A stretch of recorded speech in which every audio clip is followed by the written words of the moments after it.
বন্ধুগণ দেখুন, এখানে মোসাম্বির গাছের পাতাগুলি হলুদ হয়ে গেছে।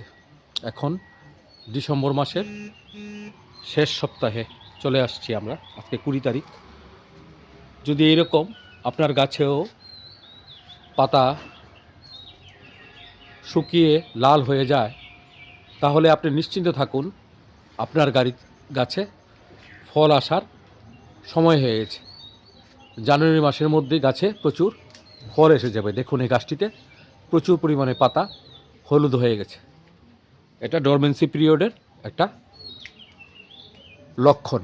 এটা দেখলে আপনারা বুঝতে পারবেন গাছটা ডরমেন্সিতে চলে গেছে, গাছটার পাতা এখন শুকিয়ে যাচ্ছে। এরপরে যেই নতুন নতুন কুচি কুচি পাতাগুলি আছে, সেইগুলির মধ্যে ফুল চলে আসবে। কিছু কিছু জায়গায় ফুলও চলে আসছে, আপনাদেরকে দেখাচ্ছি। এখন থেকে ফুল আসা শুরু হয়ে যাবে।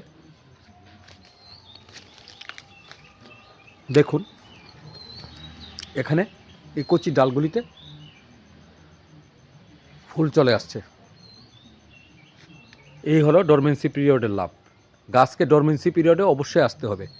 গাছ যখন ডরমেন্সি পিরিয়ডে এসে এরকমভাবে পাতা ঝরে যাবে, গাছটা শুকিয়ে যাবে, গাছ ভাবে তার অস্তিত্ব শেষ হয়ে যাবে, তখন তার বংশ রক্ষার জন্য এইভাবে প্রচুর পরিমাণে ফুল ফল নিয়ে আসবে।